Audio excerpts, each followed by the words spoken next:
Mary? It's beautiful. The table, I mean. What is this, an anniversary or something? Thank you. No anniversary. But it is a special occasion. You see, Joe has learned. Mary, don't tell him a thing. They'll find out for themselves. Wait a minute. Some kind of a gag. Now, it's not an anniversary, but it is a special occasion. Now, we have to find out for ourselves. I got it. You're going to try carving a turkey again. Oh, now hold everything, will you, Joe? Now, don't start carving that beautiful turkey yet, please. I got to go get my camera. You know, I always swore if we had pictures of you the last time you tried carving a turkey, we'd have made a mint selling them for a TV comedy. Oh, now, Joe, please don't get hurt. No, I wouldn't hurt you for the world, you know that, Joe, but honest, watching you carve is...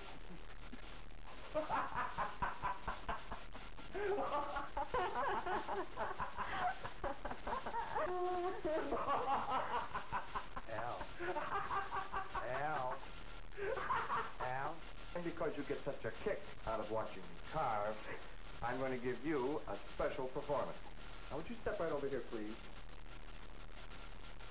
Now, I want you to watch very close. Gloria? Mary?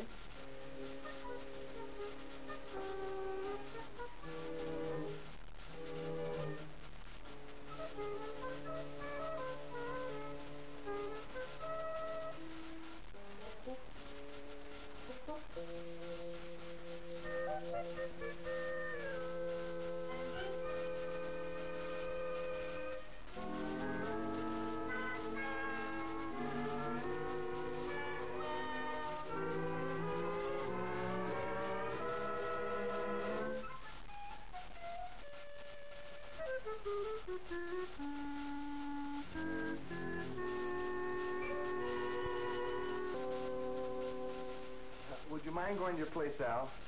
Or are you going to stand there staring all night? But where did you learn to carve like that? You been taking lessons or something? From Martha Logan. Martha Logan? You mean the home economist, the Swiss? Oh, no wonder. She's an authority on meat. But how did you get to meet her? We're making a TV film for them over at the studio. And the minute I saw what it was all about, I made up my mind to really learn all about carving. And during camera rehearsals, I got a chance to talk to her. Excuse me, Miss Logan.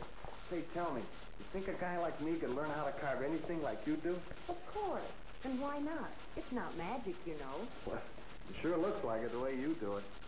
And to learn how to do it with all these different meats. It's not nearly as complicated as you might think. Really, all you have to learn is a few different methods. Spread out on the table here are more than 20 different cuts of meat, if you include the turkey and chicken. Now, you'll notice that we have them grouped. If you learn to carve any one piece in each group, you can handle everything else in that group. You watch during rehearsals and you'll see what I mean. One of the first shots they made was on carving a leg of lamb. Do you know that carving a leg of lamb is exactly the same as carving a whole ham? The first step is to cut off 3 or 4 slices from the side opposite the cushion. This can be located by the H-bone, a flat bone in the butt end which slants towards this meaty section. Now, cutting off these slices makes a flat surface for the roast to stand on while you're carving. Now, with the roast standing upright, you make sure the shank is to your right, if you're right-handed. A left-handed carver would put it the other way. And when you've got as many slices as you want, you lay your carving knife flat and cut along the leg bone at the bottom of your slices. You end up with a series of horseshoe-shaped slices just as neat and pretty as you could want. And this method of carving is the same for ham and lamb, for roast fresh ham, and roast leg of veal. The next group she showed us how to carve were the loin roasts. A roast loin of pork in this case. The carving is simply a matter of cutting between the ribs and serving the chop.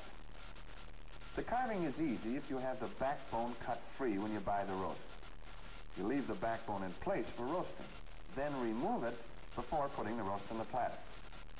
Lamb ribs are roasted and carved the same way. After that, she showed us how to carve a porterhouse.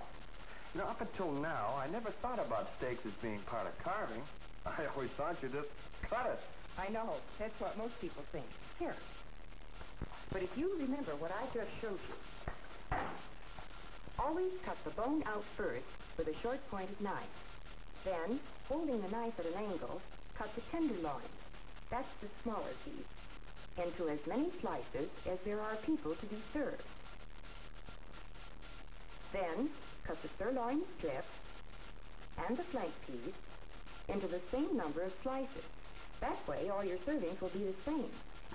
Boy, is my wife going to be happy when she finds out I'm learning how to carve. So, that's how it is now, my boy.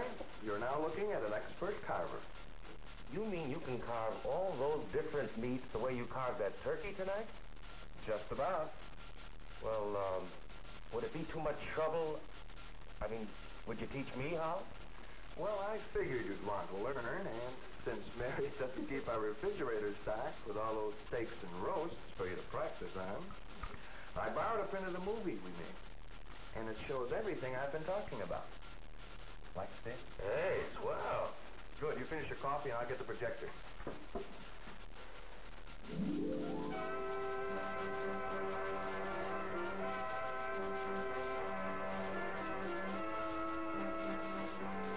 For centuries, the carving of meat has been a fine art which has been practiced largely by highly trained chefs and a few husbands who have had enough interest and patience to learn the skills. But now, Martha Logan, eminent home economist, has devised a simple method of grouping the most common meats, a method that makes it easy for anyone to learn to carve. The turkey should be placed so that the breast will be to the carver's left. With the tip of the knife, cut the strip of skin holding the legs in place.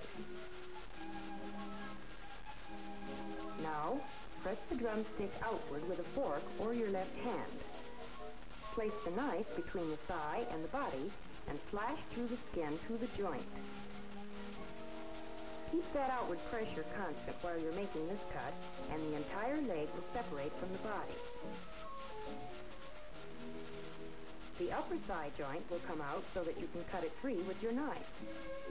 That was easy, wasn't it? So is this next cut, separating the thigh from the drumstick. You make your first cut in the angle between the two. Just press the edge of your knife in until you feel the joint. Now for the breast. Take your fork, put it firmly into the wing, and press it away from the body. With your knife, make a long cut just above the wing joint, cutting in all the way to the bone. When that cut is made, the breast is ready for carving. Start about halfway up the breast and slice straight down toward that cut above the wing joint. When your knife reaches the cut, the slices will fall free. Each succeeding slice of white meat is started higher on the breast until the crest of the bone is reached. You'll find with just a little practice, you'll acquire every bit of the skill of the expert. Happy carving and good eating. Well, what did you think of it? Boy, she sure makes it look easy. You know, carving, when you get to know the different groupings, like ham and lamb, chicken and turkey, and all those different loin roasts, steak, and pot roasts. Boy, it becomes so easy, you wonder why you didn't think of it yourself. Okay, I'll try it. You, Joe, and Mary are hereby invited to our house Saturday night for dinner. I think what kind of roast do you want to cook? Are you going to do the carving? What else? Gloria, you better play it safe and make a bologna. After the way I've ribbed, Joe, I guess I had that coming. So to show you that my heart's in the right place, we will have standing rib roast. Whatever kind of roast you get, you'll find it's easy to learn how to carve it.